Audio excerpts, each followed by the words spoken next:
I'm going to be doing in this video is just kind of sharing with you the steps that I take when I'm doing my initial sketch. In this case, I'm utilizing that grid because I had already done it for a previous video, so I might as well go ahead and follow through to the end with this.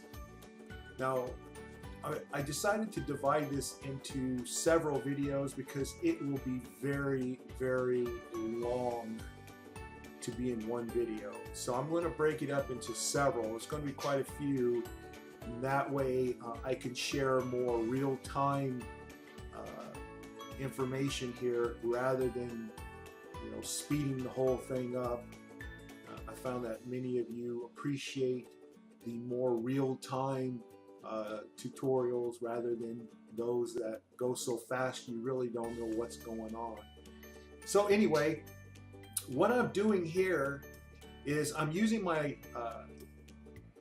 proportional divider, and I am getting the distances between certain points of the reference photo to the grid lines. I'm getting the exact measurements, and then I'm kind of putting a little dot somewhere on my paper there to give me an idea of just exactly the proportions for where the mouth starts and dips and goes up. And you may also notice that I'm using the tip that I gave in a previous video about doing this with your reference photo upside down.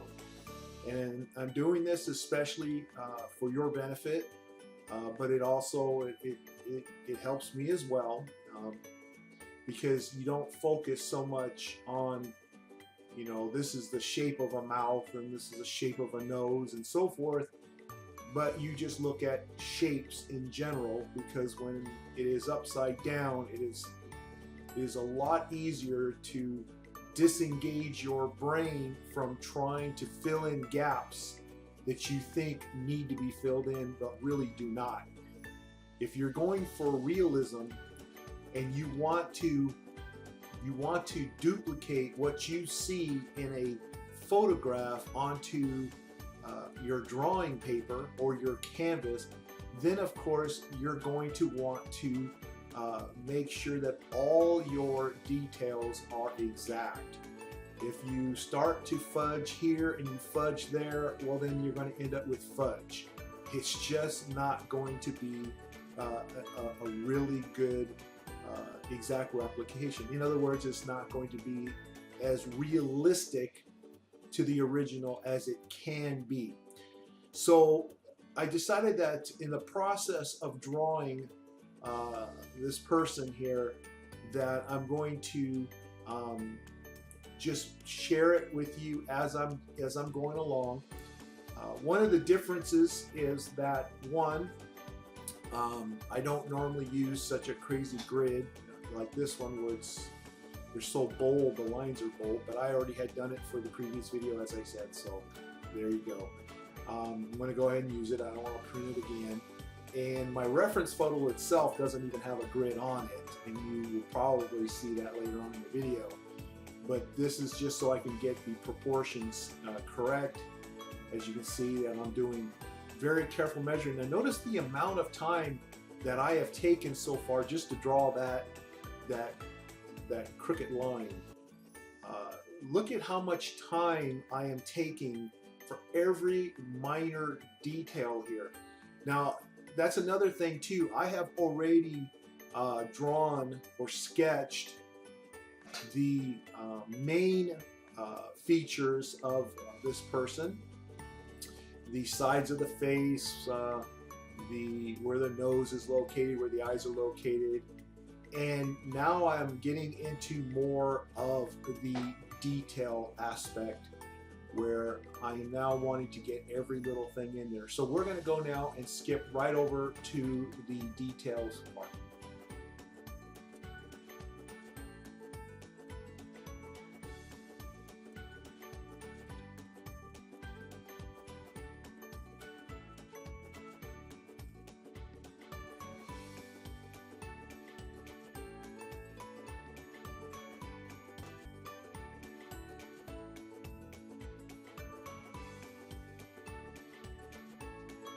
Now what I want to emphasize here is that I am paying close attention to all the details that I see within the grid squares, and as I'm going along and I'm measuring and sketching in, I'm also practicing at the same time.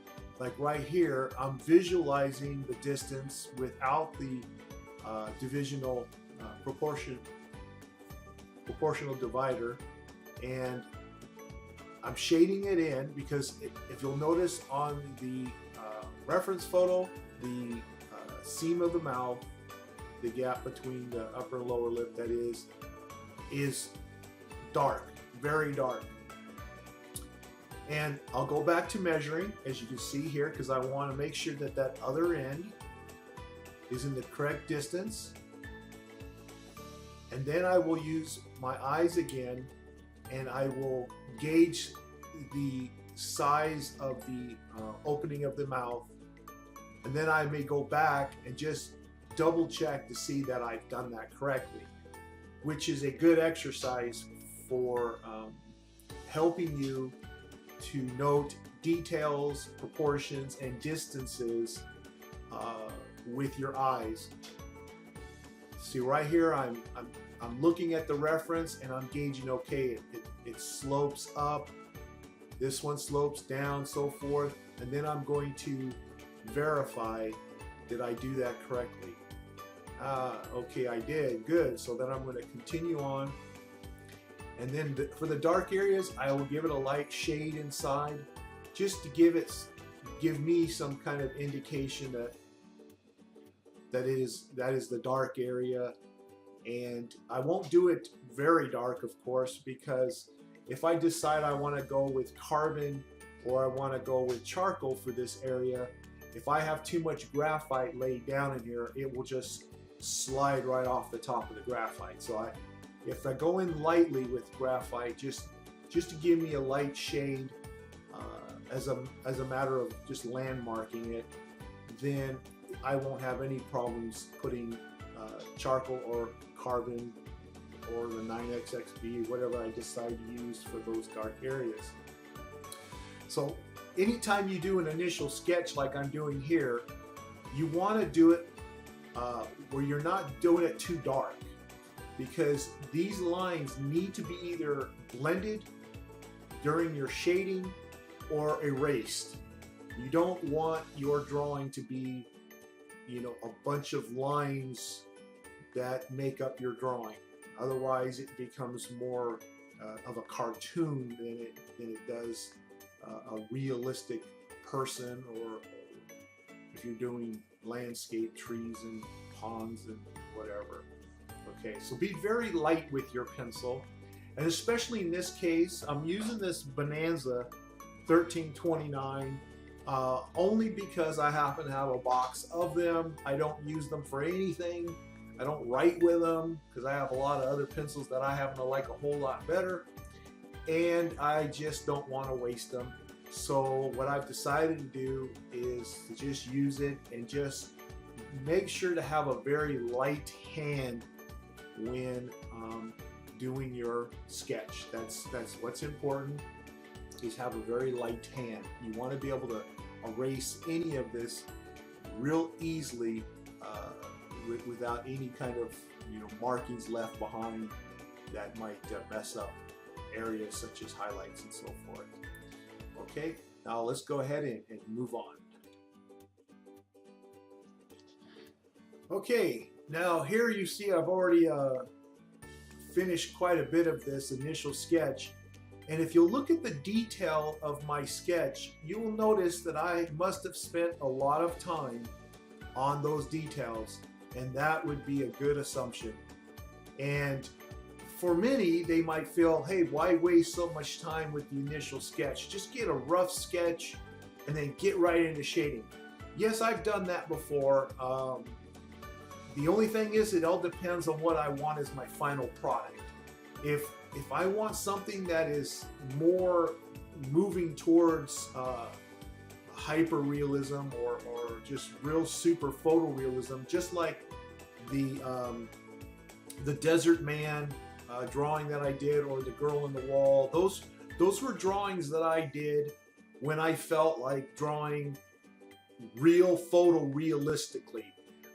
When I did Leonardo DiCaprio, for example, that's where I didn't really need to be that photorealistic. I wasn't trying to make kind of an exact copy type thing. So you can tell it's a drawing, but it's a realistic drawing. So it depends on the amount of degree that you are willing to put in detail and in time. In this one here, I'm putting in the details just like I did with the real super realistic drawings that I've done.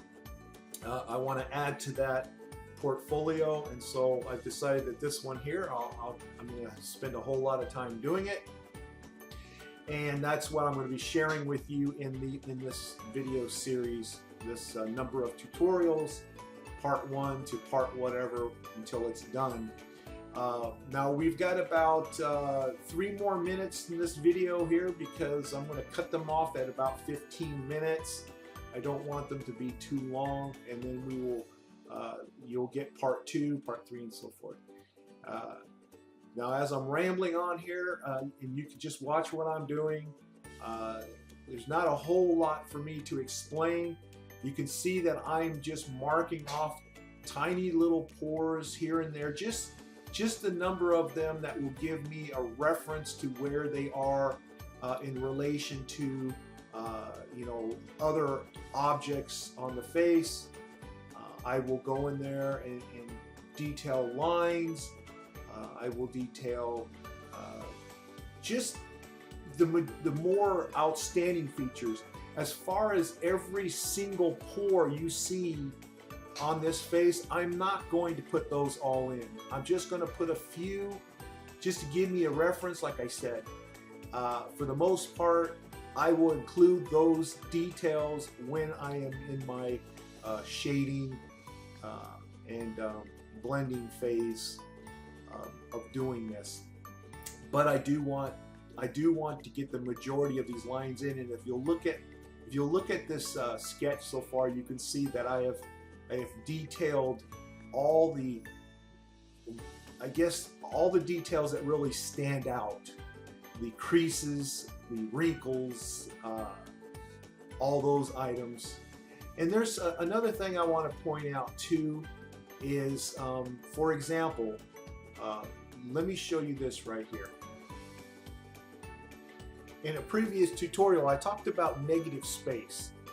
And here I'm pointing to a grid square where this really comes in play. If you'll notice, this is where he has this dark hair, and it's dark in the shadows, and there's not a lot of detail that you can see. However, notice the light area, such as where I have marked with the arrow. I could see this triangular shape. So it's easy for me to look at those highlighted shapes and transfer it over onto my sketching paper and not be concerned about those individual locks of dark hair. I don't know if he's got black hair or it's just because it's in the dark, but I don't have to worry about that. All you do is look at those areas that pop out as shapes and just transfer that onto the paper. And that's what I've done here. And then as I included every one of those little shapes that I can see, which is those lighter areas, which is the negative space in this case for me, I transfer that over onto my sketch paper, and then voila, his hair just kind of shows up. So I just wanted to point that out.